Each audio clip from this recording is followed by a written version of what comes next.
Coming up on Monday, August 3rd, TYT is going to be airing Parkland Rising. This is a new documentary that profiles the 2018 mass shooting that took place at Marjory Stoneman Douglas High School that tragically took the lives of 17 individuals, including one, Jamie, the daughter of our guest who joins us once again on the show, Fred Guttenberg. Welcome to the Damage Report. How are you doing? We're glad to have you on.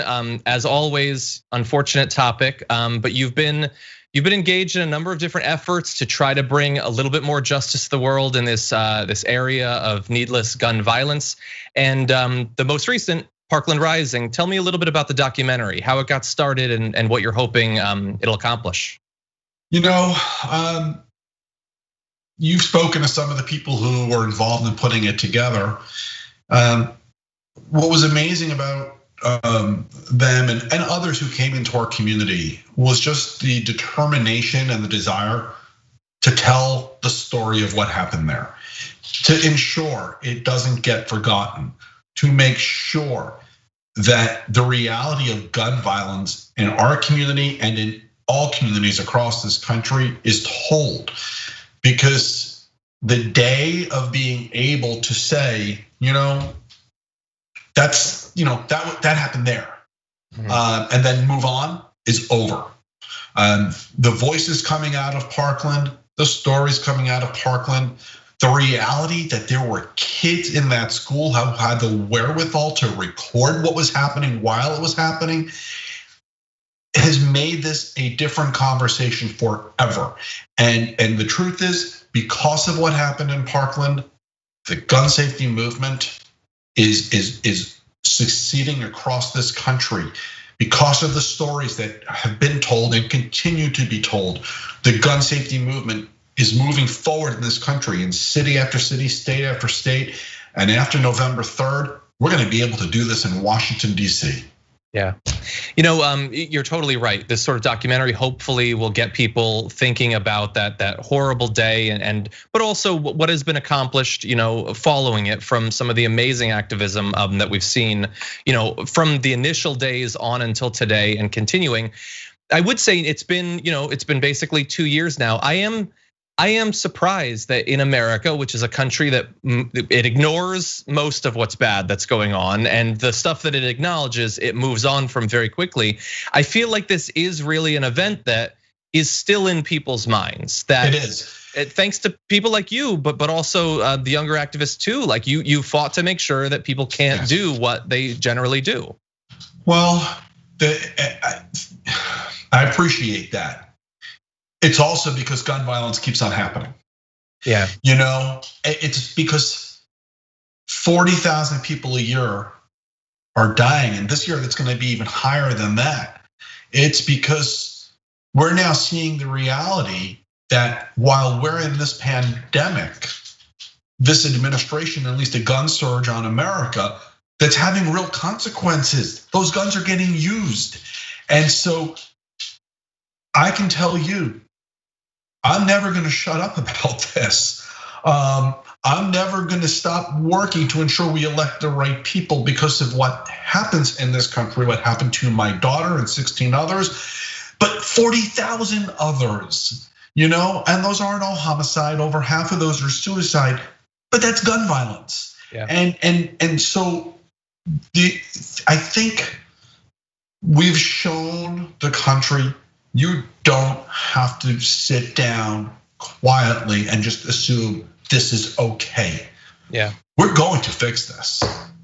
Well, let's talk about one recent effort that you have to that effect of not just sitting down. You have this FTC complaint against Smith & Wesson, you along with 2 different gun safety groups. So what are you? What's the goal there?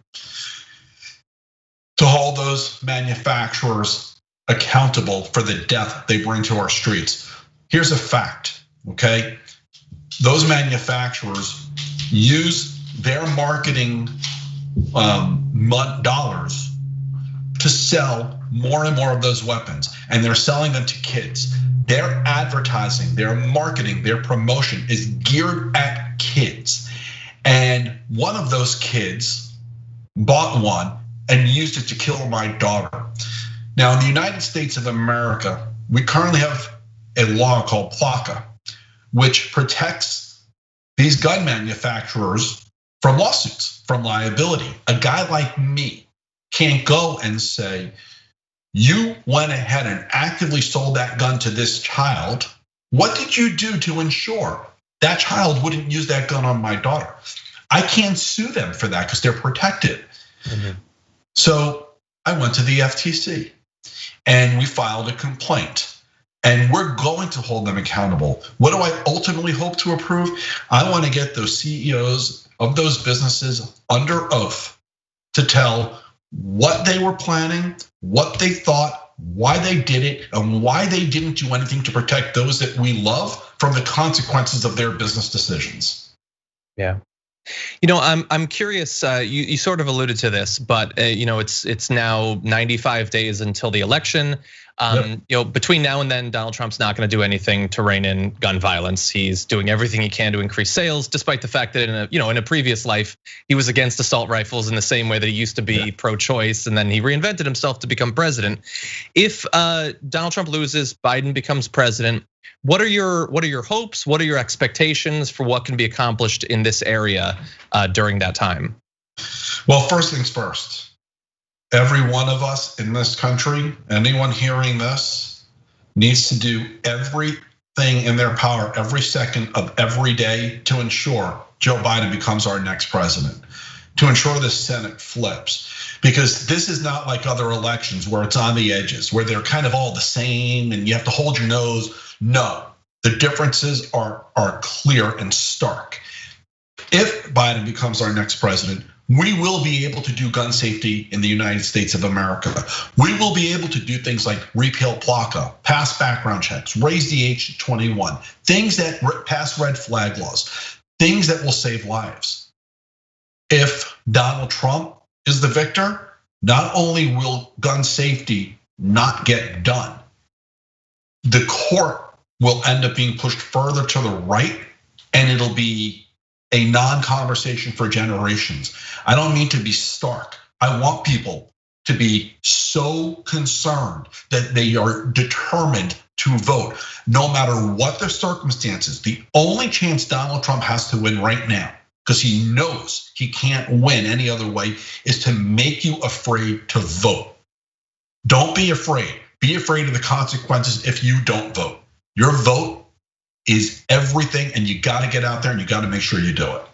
Exactly, and for many of you who thankfully live in states that have mail-in voting, make sure that you keep apprised of the dates, because sometimes you do have to register early or request it early. So definitely do that. If you're concerned about voting in person, which I totally understand, because the government is doing effectively nothing to make the situation on the ground in terms of public health better by November 3rd than it is today, definitely look into mail-in voting. The book is Find the Helpers, coming out, I believe, on September 15th, right? September 15th, available right now on Amazon, Barnes and Noble, and the independent bookstore links. So I hope people will take a look at it.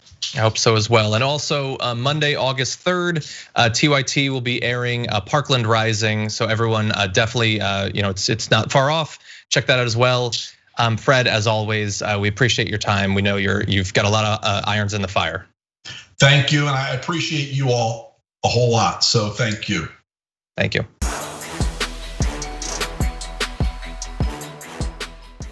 Check out the Damage Report podcast each day, wherever you get your podcasts, whether Pocket Casts or Stitcher or iTunes. You can join me as I give you the news and stories you want, with a range of co-hosts and interview guests jumping in on the fun each day.